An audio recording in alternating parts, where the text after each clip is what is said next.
Pranayama resubmission test. To start pranayama breathing, we want to focus on the Ujjayi breath. And this is going to be the breath that you do throughout the yoga practice. And it's going to make sure that you are staying balanced throughout the practice to control our minds and our bodies, to make sure they're not getting off focus during practice. It's similar to the sound that we make whenever we're fogging up a mirror and kind of blowing deeply as a except the mouth is actually going to be closed. And so it's going to sound something like this, with the constriction in the back of your throat, which is going to actually be used to create that sound. And so you want to do that throughout the practice as you're inhaling and exhaling. So inhale through the nose, exhale with that constriction. The bee's breath, or the bhumari, is the hum that we use, and this is going to focus on the healing that we have throughout, and to feel the divine. And so that humming sound that we make can actually heal different parts of our body. And so based on the different parts of our body, with the lower frequencies to heal the lower parts of the body, whereas the higher frequencies are actually going to connect to the higher parts of the body. And so as we use that cooling breath, or sitala, is when you actually curl your tongue, which I'm unable to do, but you can also curl it from the inside of the mouth. And so this is helpful for those of us that can't curl the tongue. So you can actually curl the tongue over your lip area. And so it's gonna kind of look like the cup shape.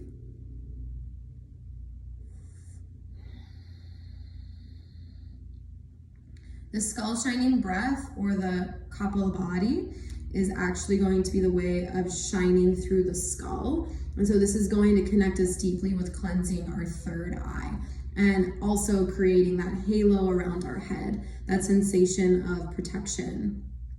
You will start by doing 3 steady, easy breaths and moving to inhale fully, to exhale sharply. And this is going to continue to exhale in short periods of time. And so you're going to exhale for about 10, and if you're a beginner, to about 30, if you're advanced, a little bit higher. And so once you've done these 10, and then you exhale completely, your abdominal muscles are going to constrict. And so it's important for us to make sure that we're doing multiple rounds to ensure that we are actually doing that practice.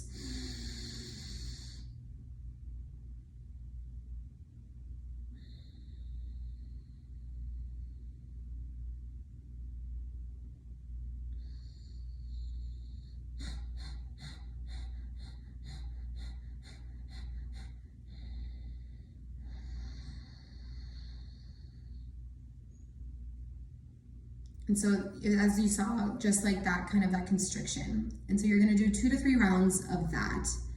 The negative pressure from the inside of the chest cavity is what's gonna keep you from inhaling without you focusing really too much on that, so that you can really focus on how it is constricting in your body. And the exhale is gonna be similar to blowing the nose, which is where you're actually going to contract your abdominal muscles and just push really hard to get as much air out in order for it to be the most effective in releasing that breath.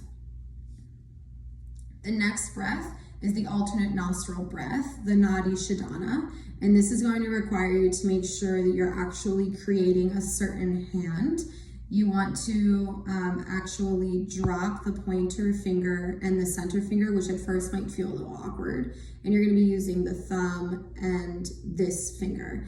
And it's connected to that right side, which is that sun and feminine energy, versus the left side, which is that masculine energy. And so by having the right side of the Amadi and having that connection, you're able to actually be in touch and in balance with both of those energies. And so the way that you will do this is to drop those 2 fingers.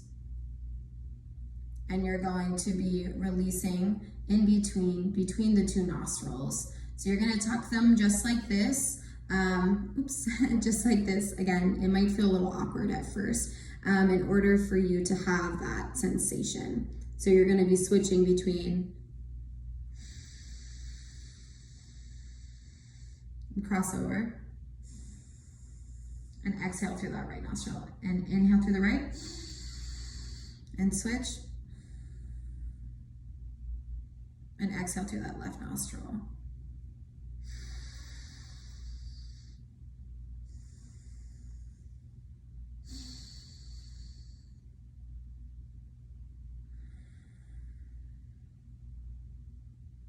Thank you so much for the resubmission of the pranayama.